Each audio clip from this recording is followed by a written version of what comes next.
Hello दोस्तों, स्वागत है आपका हैप्पी माइंड में। तो हम सुन रहे हैं कार्तिक महात्म्य का चौथा अध्याय, चतुर्मास के नियम का वर्णन। नारद जी बोले, ऐसा कहकर भगवान विष्णु मछली का रूप धारण किया विंध्याचल पर्वत पर तप कर रहे महर्षि कश्यप की अंजलि के जल में जा पहुँचे। महर्षि कश्यप ने दया करके उसे अपने कमंडल में रख लिया। जब उसने बड़ा रूप धारण किया तो उन्होंने उसे कुएं में डाल दिया। जब कुएं में भी न समा सकी तो उन्होंने उसे तालाब में फेंक दिया, और जब वह तालाब में न आ सकी तो उन्होंने उसे समुद्र में डाल दिया। वह वहां पर भी बढ़ने लगी। फिर उस मत्स्य रूपी नारायण ने उस शंखासुर को मार डाला। फिर शंख को हाथ में लेकर बद्री वन में आ पहुँचे। बद्री नारायण में आकर उन्होंने सब ऋषि व महर्षियों को बुलाकर आज्ञा दी कि पानी में इधर उधर फैले हुए वेदों को ढूंढो और उन्हें शीघ्र मिलाकर मेरे पास लाओ। तब तक मैं देवताओं के साथ श्री प्रयागराज में ठहरता हूँ।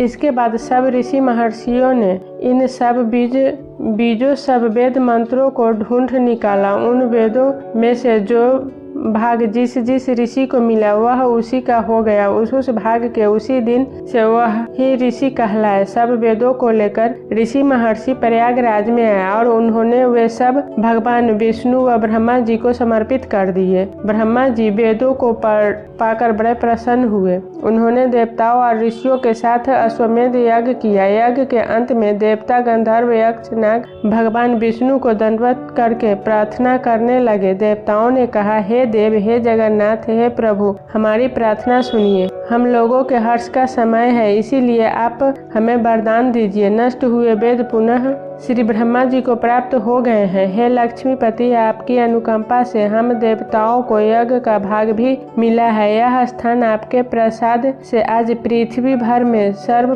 प्रधान, पुण्य को बढ़ाने वाला, मुक्ति तथा भक्ति को प्रदान करने वाला हो, ब्रह्म हत्या आदि पापों का नाश करने वाला, परम पवित्र और अक्षय फल देने वाला हो। यह वरदान हमें दीजिए। भगवान विष्णु ने कहा, जो कुछ आप लोगों ने कहा है वह मेरा भी ध्येय है। जैसा आप लोगों ने कहा है कि यह स्थान आज से ब्रह्म क्षेत्र के नाम से पुकारा जाएगा। इस स्थान पर गंगा जी व सूर्य पुत्री जमुना जी का संगम होगा। मैं श्री ब्रह्मा जी सहित यहाँ पर निवास करूँगा। यहाँ पर किया हुआ जप तप तथा दान महान फलदायक होगा। पहले जन्म में किए हुए पाप, ब्रह्म हत्या आदि भी इस तीर्थराज में स्नान करने से नष्ट हो जाएंगे। जो लोग अपने पिता आदि को वहाँ लाकर तर्पण व श्राद्ध करेंगे, उनके पिता मेरे स्वरूप को प्राप्त करेंगे। वह तीनों प्रकार की मुक्ति को प्राप्त करेंगे। मकर संक्रांति पर माघ मास में प्रातः काल यहाँ आकर स्नान करने वालों के दर्शन मात्र से ही सब पाप मिट जाते हैं। ठीक उसी तरह जिस तरह सूर्य के तेज से अंधकार का नाश हो जाता है। हे मुनीश्वर, मेरे वचन ध्यान से सुनिए। मैं सर्वत्र व्याप्त रहता हुआ भी हमेशा